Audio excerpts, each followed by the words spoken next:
একাধিক তৃণমূল নেতার সম্পত্তির খোঁজখবর নিতে গিয়েছিল। সেখানে দেখা গেছিল তাদের টাকার উৎস হিসেবে অনেক ক্ষেত্রে দেখানো হয়েছে যে তারা বারবার ডিয়ার লটারিতে কোটি কোটি টাকা প্রাইজ পেয়েছে।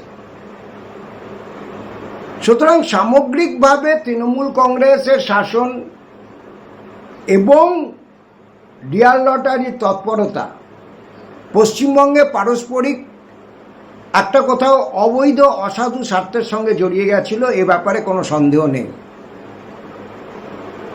আজকে তারই পরিণতিতে হচ্ছে যে যখন তৃণমূল কংগ্রেসের সরকার পরাজিত হয়েছে তখন ডিয়ার লটারিকে কেন্দ্র করে মানুষের মধ্যে একটা আশঙ্কার বার্তা ছড়িয়ে পড়েছে।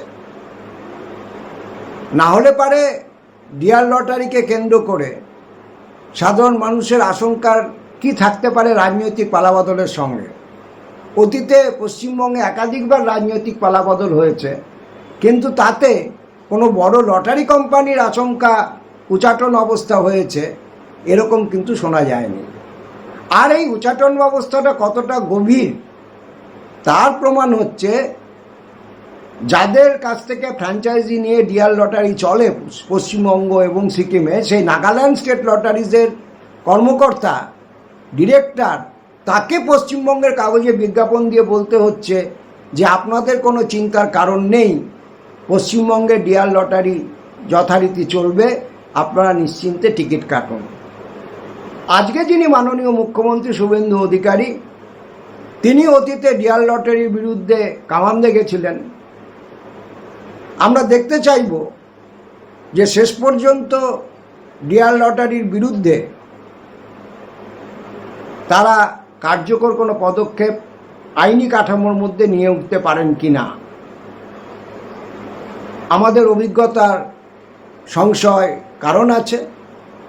এর আগে যখন এই লটারি কিংয়ের বিরুদ্ধে কেন্দ্রীয় এজেন্সি তারা অভিযান চালনা করেছিল, তার কিছুদিন পরে এই মার্টিন সান্তিয়াগোর ছেলে বিজেপিতে যোগ দিয়েছিল।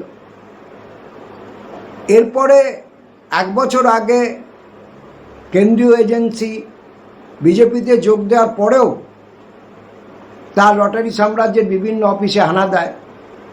12,500 কোটি টাকা নগদ উদ্ধার করে ইডি। আর তার কয়েক মাস পরে গত জানুয়ারি মাসে আমরা দেখি যে মার্টিন সান্তিয়াগোর ছেলে বিজেপি ছেড়ে আবার নতুন দলে যোগ দেওয়ার চেষ্টা করছে। সুতরাং পশ্চিমবঙ্গে পালাবদল হলেও শেষ পর্যন্ত এখানে ডিয়ার লটারির যে একছত্র সাম্রাজ্য